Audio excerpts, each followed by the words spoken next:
வாணியாறு அணையிலிருந்து திறந்து விடப்பட்ட வெள்ளநீர் விவசாய நிலங்களுக்குள் புகுந்ததால் அடித்து செல்லப்பட்ட விவசாய பயிர்கள். விவசாயிகள் வேதனை.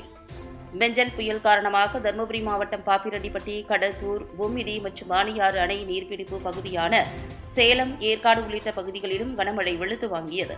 இதனால் வாணியாறு அணைக்கு வினாடிக்கு 2900 கன அடி உபரி நீர் வந்து கொண்டிருந்த நிலையில் அணையானது தனது முழு கொள்ளளவான 65.27 அடியை எட்டிய நிலையில் அணையின் பாதுகாப்பு கருதி அணையிலிருந்து நேற்று வினாடிக்கு 3750 கன அடி உபரி நீர் ஆற்றில் திறந்துவிடப்பட்டது. ஆற்றில் வெள்ளப்பெருக்கு ஏற்பட்டு தென்கரை கோட்டை, ஜமனஹள்ளி, வெங்கடசமுத்திரம், பாப்பிரெட்டிப்பட்டி ஆகிய பகுதிகளில் உள்ள பாலங்களை மூழ்கடித்தவாறு வெள்ள நீரானது ஆற்றில் சென்றது.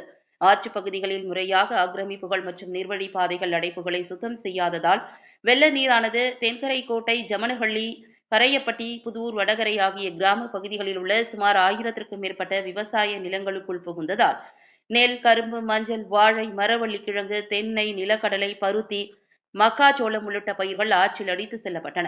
தென்கரை கோட்டை, ஜமனஹள்ளி செல்லக்கூடிய பிரதான சாலை துண்டிக்கப்பட்டது. பயிர்கள் மற்றும் விவசாய கிணறு உள்ள இடங்கள் தெரியாத அளவிற்கு வெள்ள நீரானது நிலத்தில் செல்வதால் விவசாய நிலங்கள் முழுவதும் கடல் போல காட்சியளிக்கின்றது.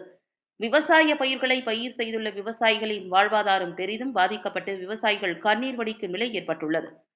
எனவே போர்க்கால அடிப்படையில் விவசாய பயிர்களுக்கு உரிய நிவாரணத் தொகை வழங்க வேண்டும். மழைக்காலங்களில் விவசாய நிலங்களுக்குள் தண்ணீர் புகாமல் இருக்க உரிய நடவடிக்கை எடுக்க வேண்டும் என விவசாயிகள் கண்ணீர் மல்க கோரிக்கை விடுத்துள்ளனர்.